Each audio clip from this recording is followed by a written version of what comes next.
Welcome to the Sassy Spoon Kitchen. All right, today we're doing our lobster bisque, and we've already done a lot of the pre-work, which is working on the stock. So today we're just going to remove, or now we're just going to remove the vegetables and the lobster shells from the stock. I've let this cool off a little bit. And try draining out as much of the liquid as I can from these shells. It will be very hot when you first turn it off, so I'll let it cool for about an hour to get as much as I can out. I'm gonna have to use a strainer in a minute.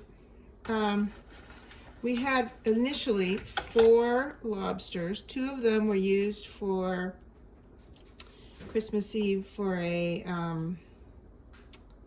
dinner, and then 2 more the night after that for my husband and I.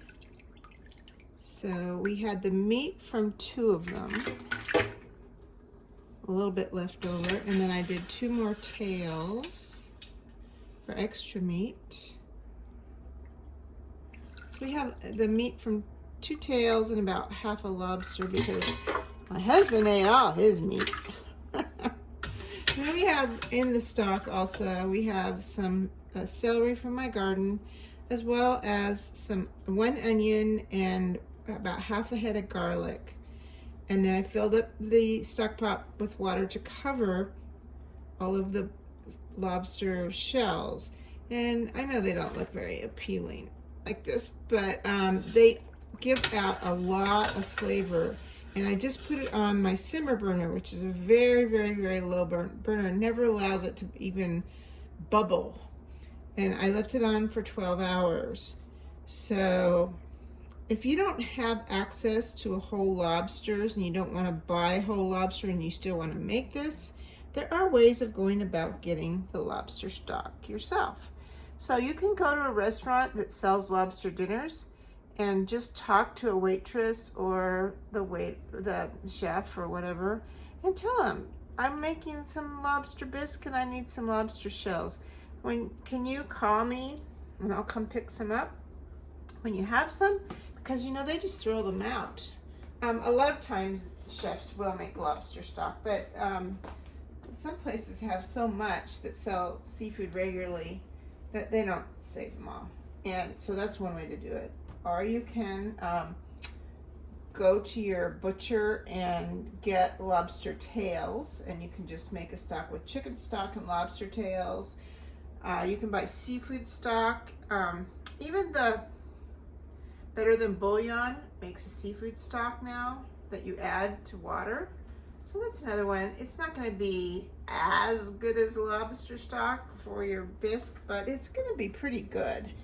And it's definitely better than just using chicken stock. But you can use chicken stock if you have nothing else to compare it to.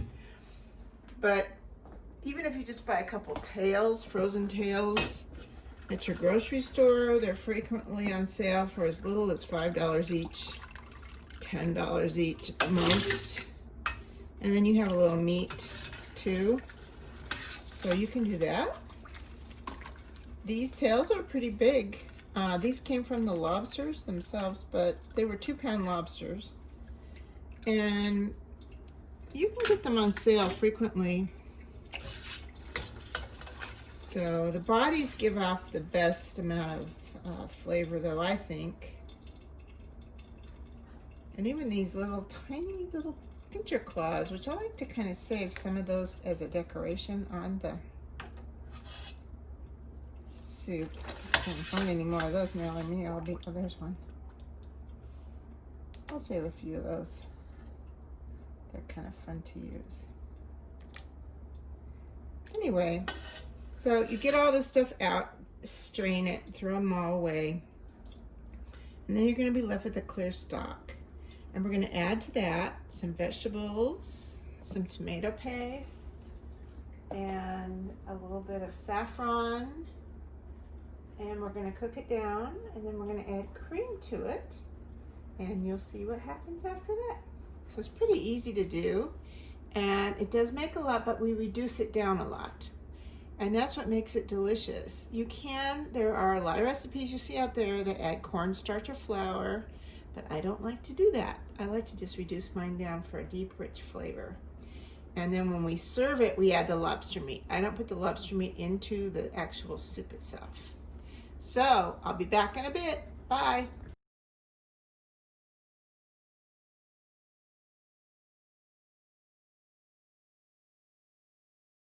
Okay, we're back.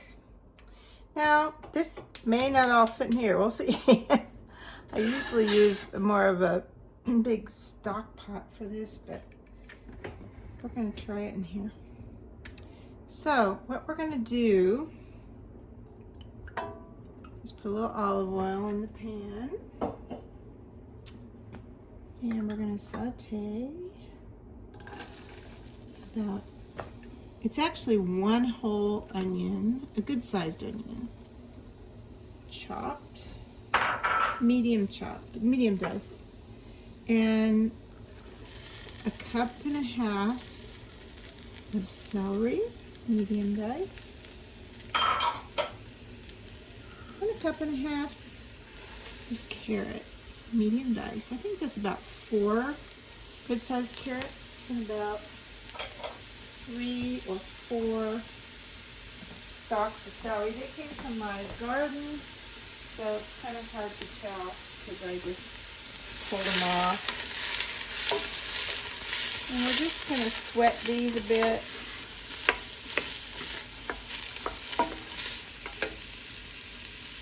I'm going to put it down to about 6. This is a large burner, but it's not my super burner. So it has pretty high heat. Next, we're going to put in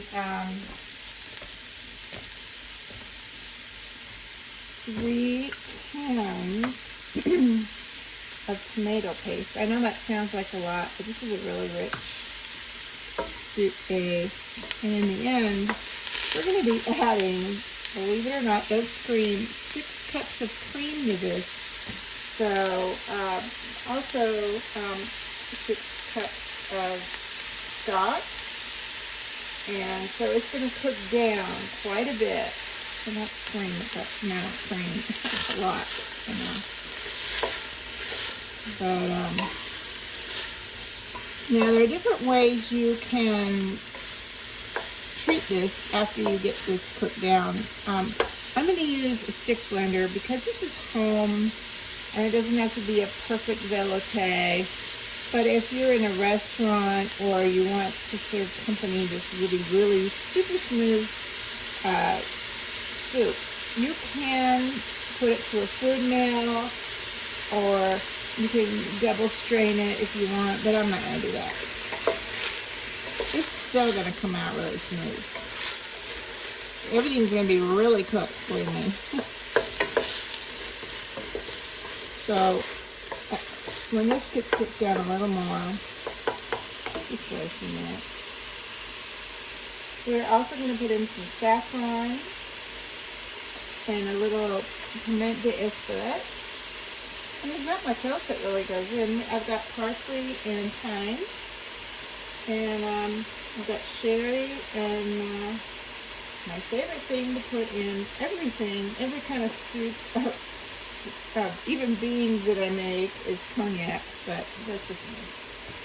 I ended up with, besides the stock that I'm going to use, I ended up with 1, 2, 3, 4, 5, 6, 7, 8, 9 quarts of stock. So I'm going to be freezing those. And they're great with rice or other seafood dishes. Really wonderful.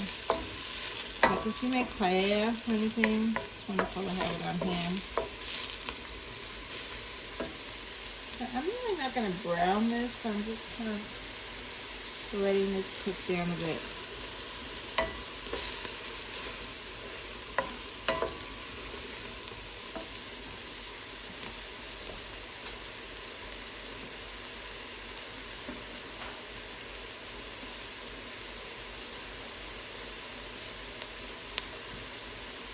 I save a little bit of parsley for garnish, but we're going to go ahead and use all this. We're going to put in a half a teaspoon of saffron. I'm just going to use a generous pinch.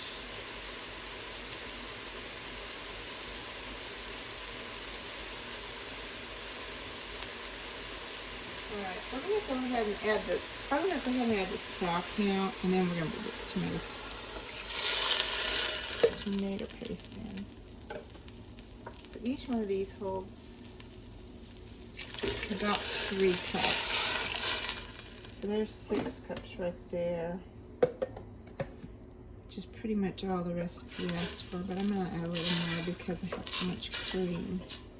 I'm not putting the cream in yet. We're going to cook this down a lot. So that's actually 9 cups. I'm just going to let that cook down. I am going to go ahead and put the saffron in because it's good to let that just cook in to the flavor. And then we'll put the tomato paste.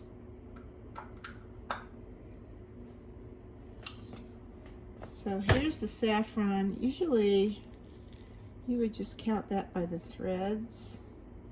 I got a really good deal on this, so I'm going to put in quite a bit.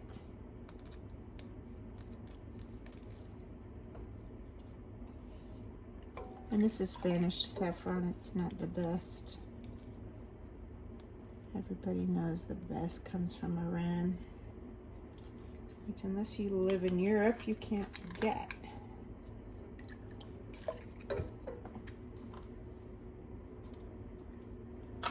Alright, a little pimento spillet. I'm just going to shake some of that in.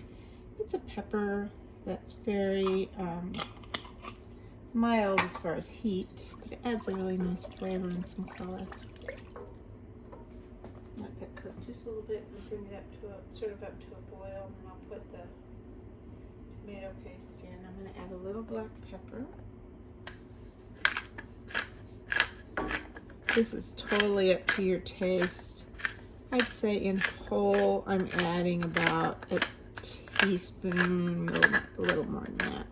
But we'll taste it later and add more.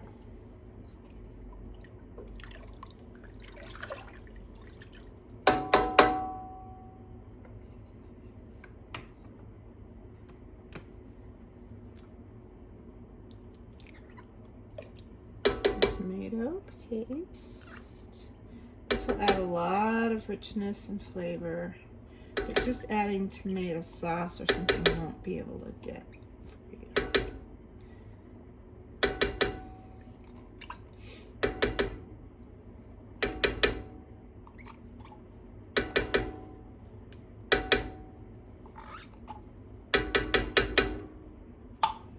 It's already smelling really good.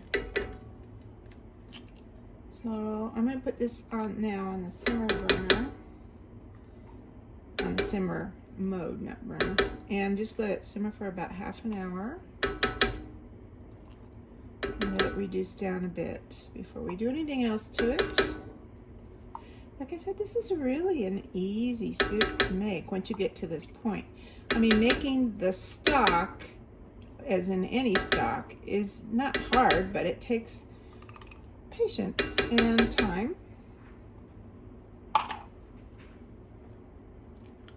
But once you've got it made, usually you have some frozen that you can use for other recipes. So next time I just want to go out and buy some lobster tails, I can make this up again really easily because I've got lots of stock.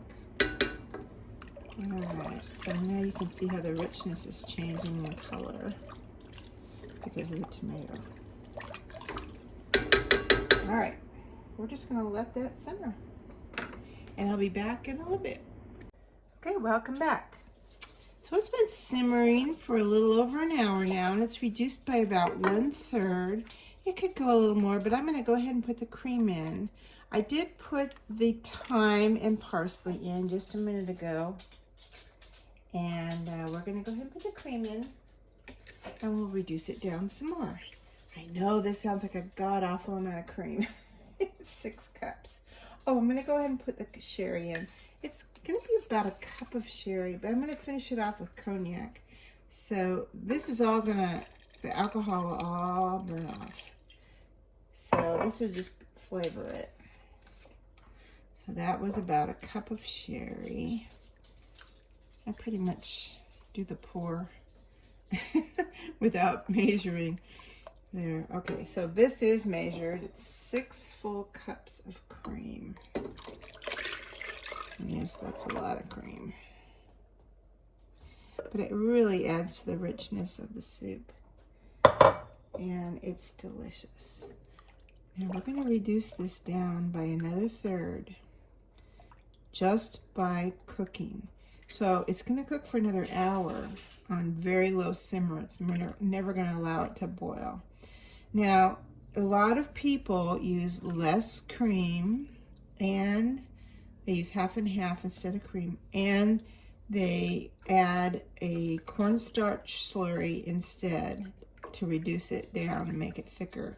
But I just don't like that flavor, and I prefer to just reduce it down and get a rich, nice flavor. You can do it either way. If you want to reduce it down, you can put in 3 cups of half and half, or 1.5 cups of half and half, and 1.5 cups of cream, and use a cornstarch slurry, or even a flour slurry if you want to, with a higher temperature. But that's not my preference. So it's up to you. Totally up to you. Okay, so I'm going to leave you once again, and I'll come in and check on this about every 10 minutes, because you can see it kind of separates a little bit. It won't hurt a bit. It's on a very low simmer burner, but this is a maximum size burner, so I do have to keep checking it. It's not a little tiny burner like my simmer burner. So it is on low, but I'll keep checking it to make sure it doesn't actually bubble. And I'll be back with you in a bit. Welcome back.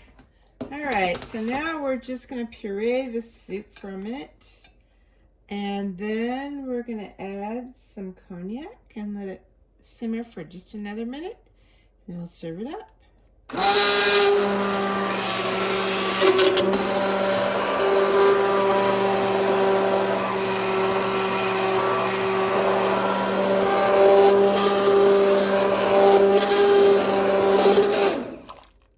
Now, like I said, there are a variety of ways you can do this.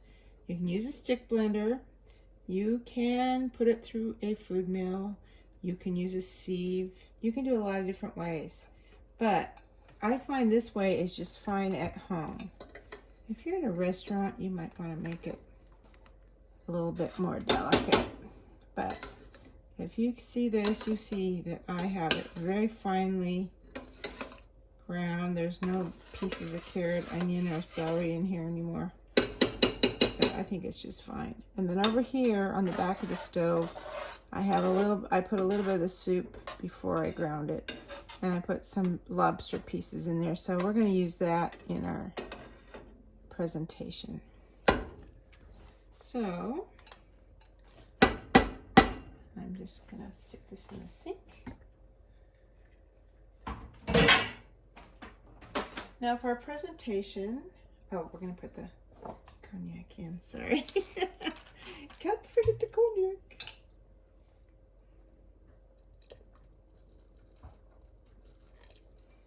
All right, I'm going to stir that in. I use cognac in almost everything. I love the flavor it imparts. I'm going to add a little more pepper, and then I'm going to taste it. I tasted it a few minutes ago. I'll get another spoon. And we're going to put a little bit of creme fraiche on it, as well as the lobster. Let me get a tasting spoon.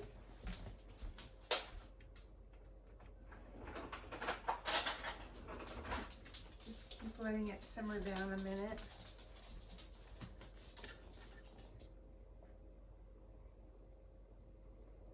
It's got a very nice texture. Oh yeah, it tastes great. Okay. So we'll go ahead and serve it up. It's really good. I really actually would like to let it simmer down and condense even further, but you can go ahead and serve it at this point. And I know my husband's hungry, so I'm gonna go ahead and get his bowl ready. And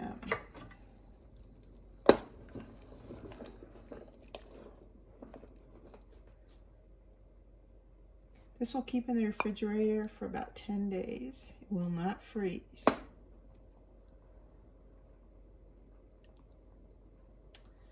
However, the stock will freeze. I think you can see this here for the presentation. I'm just going to put a few leaves of parsley and some lobster meat.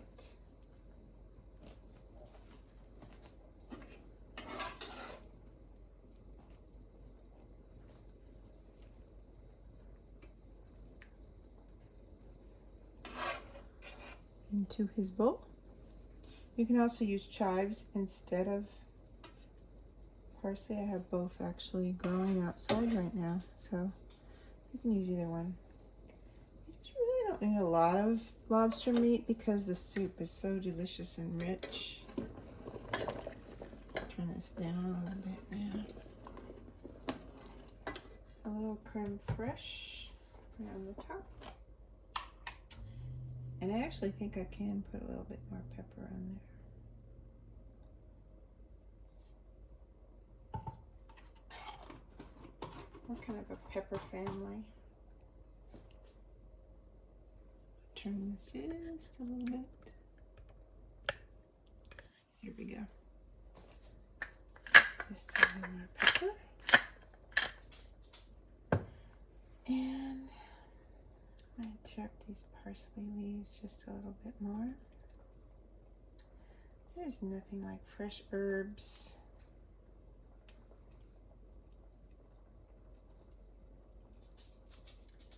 And we already put parsley and